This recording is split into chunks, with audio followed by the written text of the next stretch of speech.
Let us know what you think. Give us a call or send us a text, 251-343-0106.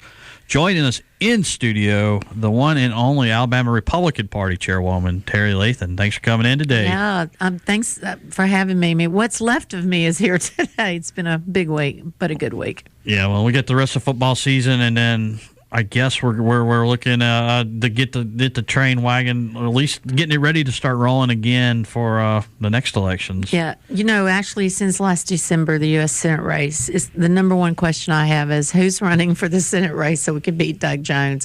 By far, every week I'm asked that question. Yeah, and it's nothing but a small miracle that Alabama has a Democrat U.S. senator up there, but it is what it is. So, pretty good night Tuesday night, I think.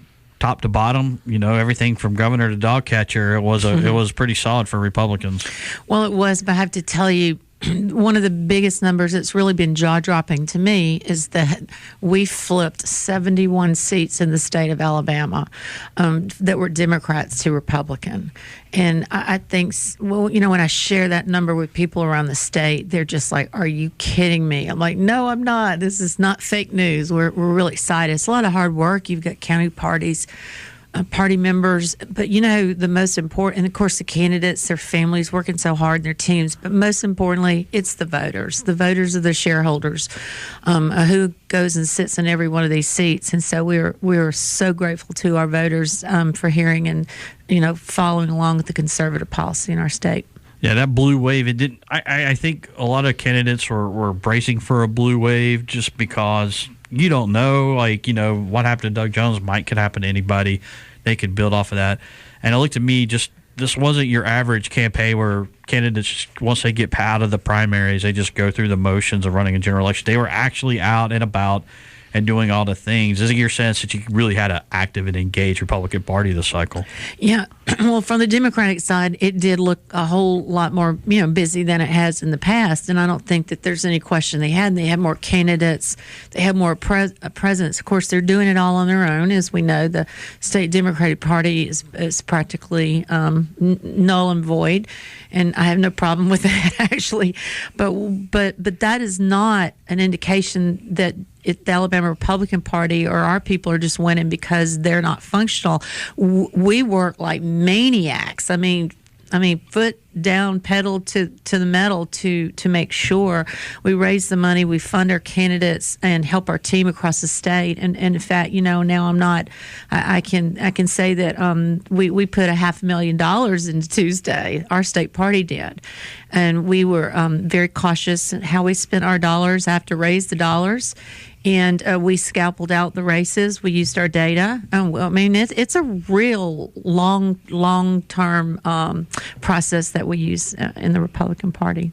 So, when you have as much success as y'all had Tuesday night, are there any lessons to learn that you could take from this last election and put toward a 2020 where I think everybody's going to be looking at what's going to happen with that race once you get to that general election round? Sure. Well, I'm never satisfied that I know we can't have it all, but we're going to look at the ones that were close that we might have a shot at next time. So we're going to just drill deeper and deeper into the counties. That's really where we're at right now.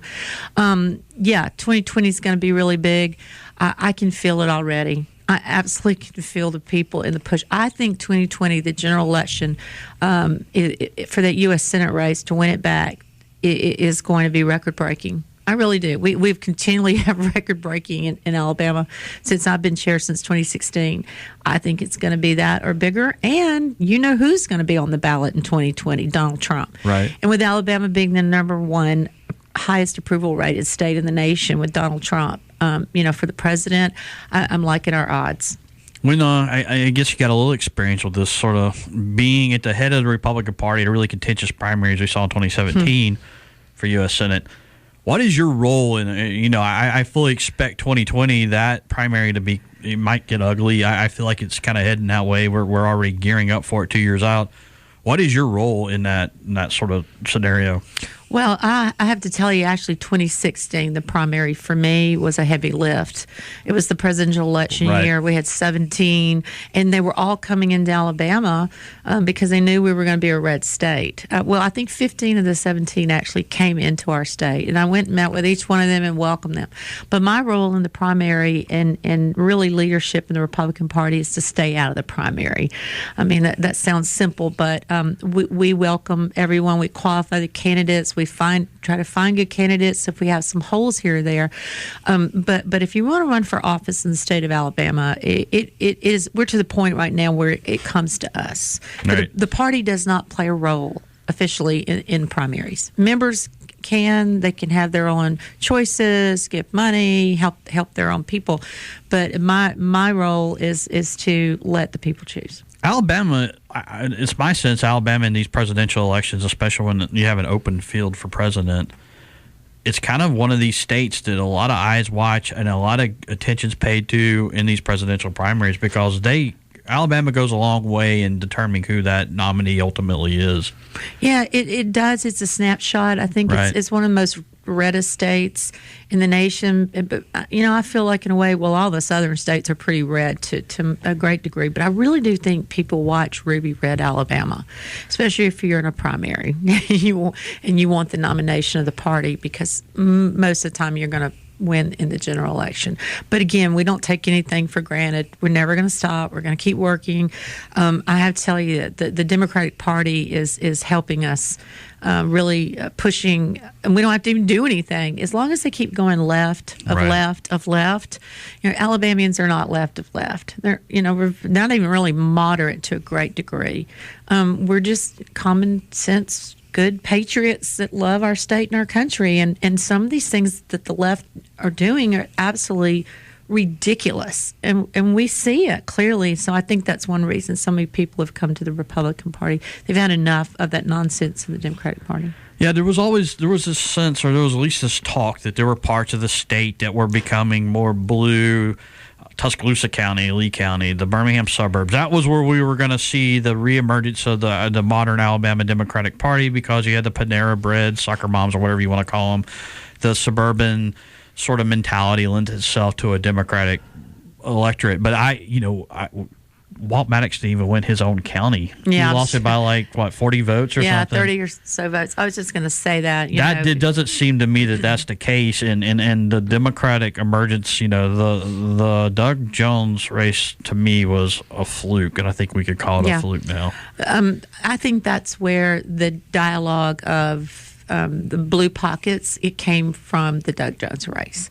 I actually call him one and done Doug. That's my hashtag that I use.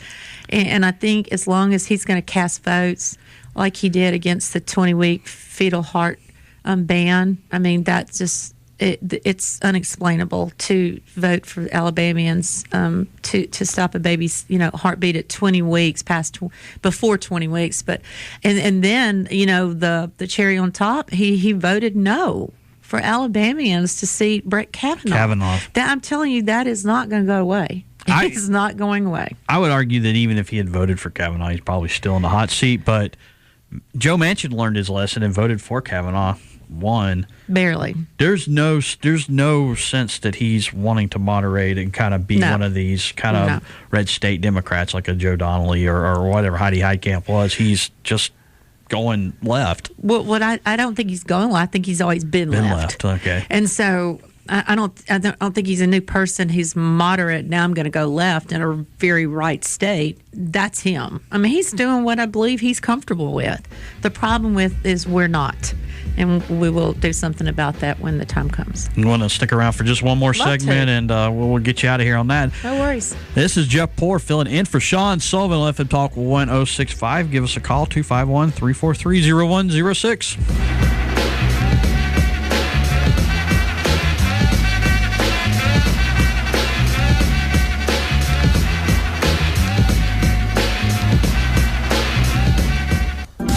Midday Mobile with Sean Sullivan on FM Talk 1065. And the Thursday edition of Midday Mobile rolls on here on FM Talk 1065. Jeff Poor is sitting in for Sean Sullivan today. We'll continue that conversation with Alabama Republican Party Chairwoman Terry Lathan in just a second, and also get to some calls. But first, I got to let you know, with holiday season coming up, Thanksgiving parties, Christmas parties, whether they're at work or with your family, you want to show up with the best gifts. That's where Cottage Hill Package Store comes in. They always keep a fresh inventory and a very extensive inventory. I mean, it's such a big package store. You can find just about anything you could possibly want. And don't forget about that huge humidor they have with plenty of cigar options. Go ahead and stop in this week. Check out some of the newest adult beverages. And you never know, you might find a new favorite. Cottage Hill gives you the chance to try hundreds of items in their package store because they have that tap up front where you can try just a taste of a drink or go ahead and get a cold Pilsner. And believe me, you'll want to take some of these beers home with you, and they have you covered. They'll fill a crowler or a growler for you if you're taking it in a 4 or 6 pack. The best thing to do if you want to know what's happening at Cottage Hill Package Store, go online, like their Facebook page, or even sign up for the tasting event emails. That way you never miss what's happening at Cottage Hill Package each week. They always have a craft beer tasting, a wine pairing dinner, or a cigar event on the calendar, and you don't want to miss out. They're always a good time. Cottage Hill Package, they have the best selection and the most fun corner in town at Cottage Hill and Hillcrest. Now, back to Jeff and conversation with Republican Party Chairwoman Terry Lathan, and it does look like we have a caller on the line. You want to take that call now? Let's go ahead and get the caller in. All right, and we go out to Daphne and talk with Doug. Hey, Doug. Hey, Doug. Hey, guys. How are you doing today? Doing well. Great show. Great. Terry, you guys are doing a great job. I just wanted to call in and say that. And, you talk about the history of the Republican Party in Alabama. I used to work for it back in the late 70s with Bill Harris and Danny Cooper. And my job was to recruit candidates. And you couldn't find 5 of them. It was unbelievable. A lot of people don't realize in that 78 election, up into the run-up in the 80 election, that a lot of candidates that we were trying to recruit, some of these people were assaulted, they were beaten. I mean, there was some stuff going on people didn't know about, but to be Republican in Alabama in the mid-late 70s was an anomaly. You just didn't find Republican candidates out there.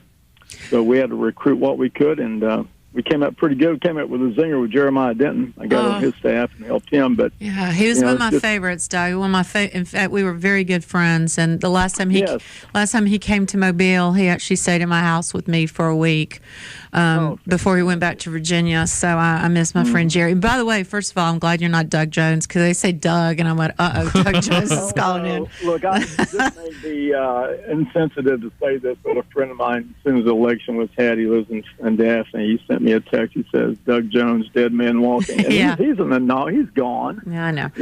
He's so far left. He's doing circles right now. So, yeah, the question is, are we going to have Sessions back in there? You've got Bradley Byrne talking about running. So it's going to be an interesting thing to see what's going to happen here very shortly. Well, we have come a long way since you've been there, and I'm thankful that you were there. I started my path in 1978 as well, knowing that we weren't going to win anything. But to me, it was about starting somewhere and standing on the principles of the Republican Party. People come and go, but the platform is the platform. And you're totally right. And so to me, that's the 10,000-foot view looking down. And boy, have we changed a lot since you were there, Doug. We're now one of the largest state parties in the nation of the 50 states, the RNC. We have over 60. I think I could say it was 60%. I think I'm safe to say over 60%. I don't have the exact number of all elected partisan offices in Alabama Republican now. Like I said, we flipped 71 seats Tuesday. I mean, places like, for example, Escambia County with Heath Jackson as sheriff that we never did in our life not long ago. I think we could, and we kept trying. But this is about message, Doug. It's about content of the message, and we have different messengers, but it's message. County back in the late 70s too. The Shelby County, Chilton County was always Republican, but we worked on Shelby County. When we turned Shelby County, of course, Baldwin County was always pretty strong Republican, but it took a lot of work, and I ran a campaign against Shelby, and we found a good candidate out of Marion, Alabama, for that. But we were just trying to get on the board, and it was a tough road to hoe. But you have done a great job, Terry. I've followed your leadership with the party. I just want to give you a plug on that. You guys have done a great job. Well, thank you very much. Yeah, it's an honor. Doug. It's an honor. Yeah, thanks for that. Thanks for your call, Doug. Alabama Republican Party. I kind of remember when I was a kid, but when Guy Hunt won, and Oh no, I'm so much older than you then. well, I think it's middle school, but I remember that was like a big deal. And that, It's huge. and then the way the Democrats fumbled their nomination, but it seems like from then on, that was kind of like the big crack in the dam. Shelby came on board in the '90s after the Newt Gingrich revolution, and then you've kind of since then, 2010, the legislature goes Republican, and you have everything. And here we are today talking about just a dominating performance. Right, but I have to tell you, with all of that, all the good that we just heard, and how hard we've all worked. A lot of people, for me, my entire adult life as a volunteer. When I say work, I still am a 40-week an hour unpaid state chairman. You do things like that because you love something more than you love yourself. But our problem now, and because there's always problems with big families, right, is complacency. And for the last 6 months, that's been my number one thing I've told everyone around the state. We cannot take anything for granted. We cannot. And I'll tell you what, we did not.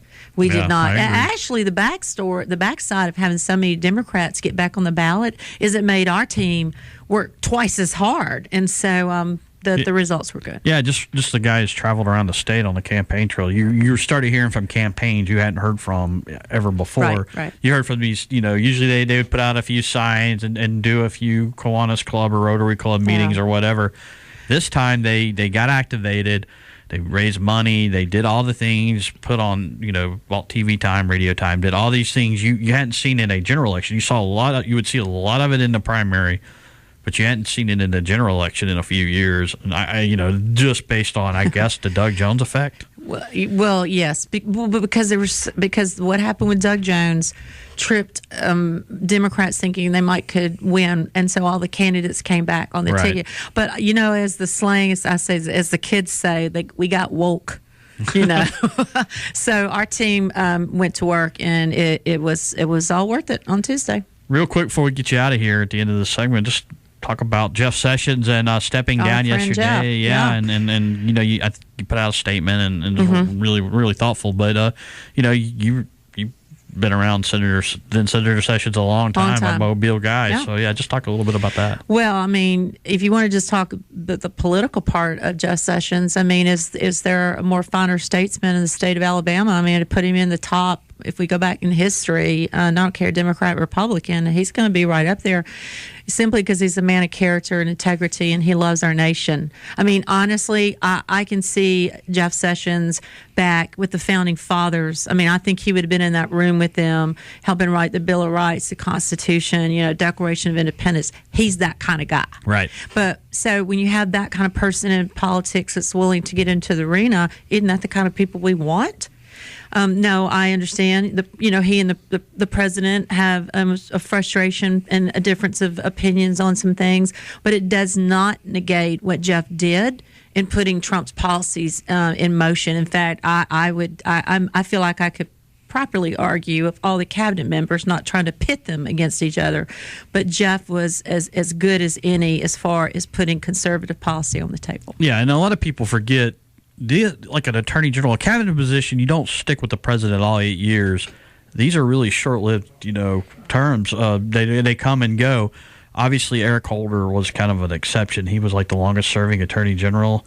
But this, this is not out of the ordinary for a attorney general to step aside after a midterm election. Cabinet officials come and go like this all the time. Yeah, I think if you go back and look at each one, you'll see cabinet members, coming and going. 2-3 years, and then they move on. Right, but for us here in Alabama, this path that we've watched, starting with Trump and then picking Jeff Sessions, and then there's a Senate race. It really has just had this domino effect in our state that we haven't seen in a long time. Well, Chairwoman Lathan, tell people where they can find more about the Alabama Republican Party. Yes, and please. Find you on social media. Yeah, please go to algop.org. Sign up for our free newsletter and our press releases and be involved. Join the Capital Club at $15 a month. Those rich Republicans we all hear about, which that's not true. Follow me on Twitter at Chairman Lathan, and also on Facebook, Chairman Lathan. I sure push out a lot of information for the folks. All right, thanks for coming on. This is Midday Mobile with Sean Sullivan.